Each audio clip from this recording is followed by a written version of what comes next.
हामी चाहिँ अहिले गाइजहरू पानी बोक्दै आउँदैरहेको छौँ। म पानी बोक्ने मान्छे त होइन, त्यही पनि अब एक्सर्साइजको लागि पानी बोकेको छु। हाम्रो निर्मल तिवारीजी केही भनाइहरू राखिदिनुहोस्। भन्नु न, बोल्नु न। मेरो के रे नहीं, मैं गाली नहीं दे सकता। नहीं, गाली नहीं देना। फैमिली देखती है, वरना मैं ऐसे गाली दूं, ऐसे गाली दूं ना, जिंदगी भर याद रखें ये बड़े हुए। बोल्थ्यो नि अनि गाइज यता चाहिँ मान्छेहरू हिँड्दै हुनुहुन्छ। कहाँ जाने नि हो? बजार जाने नि हो? कहाँ हो घर तपाईँको? नम्बर दिनु न, नम्बर दिनु न।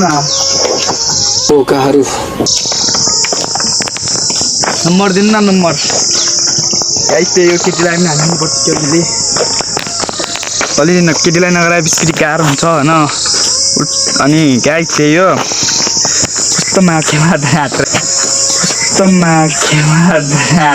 गर्छ यहाँ। अनि गाइजहरू अहिले चाहिँ हामी घट्नेर आइसक्यौँ। यसको नाम चाहिँ निर्मल हो, मेरो नाम चाहिँ रमित हो। म चाहिँ यहाँको डनु आएको है। खरा है भाइ, यो चाहिँ खरा है भाइ।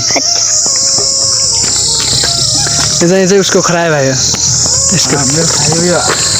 एमआरबी दाइको कपी गर्छन् तैँले सबै। एमआरबी दाइको कपी गर्छन् तैँले सबै।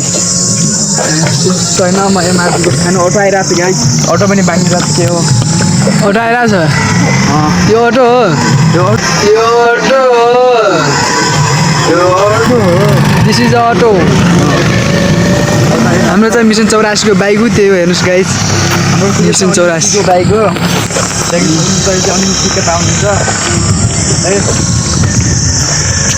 यो बाइक मिसन 84 सक्छ। खरायो दाँत देखाइदिएको छु। यता यो चाहिँ हाम्रो अनिल सीको दर्शक पनि देख्न सक्नुहुन्छ।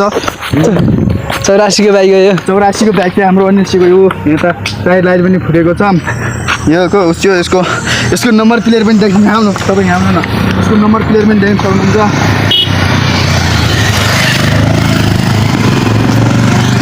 हाम्रा एउटा अनिल सी अहिलेका युवा नेता देख्न सक्नुहुन्छ उहाँको बाइक। उता चाहिँ निर्मल तिवारी हुनुहुन्छ। को हो त्यो? ओहो, हाम्रो माथिहरू हाम्रा कमरेड अनिल सी माथि हुनुहुन्छ। 84 मिसन 84 को हो त? तसै पनि अब चाहिँ म घर गएर आउँछु। एकछिनपछि भेट्छु है। छिट्टो आइरहेको मेरो यहाँ भ्लग कन्टिन्यू छ फेरि।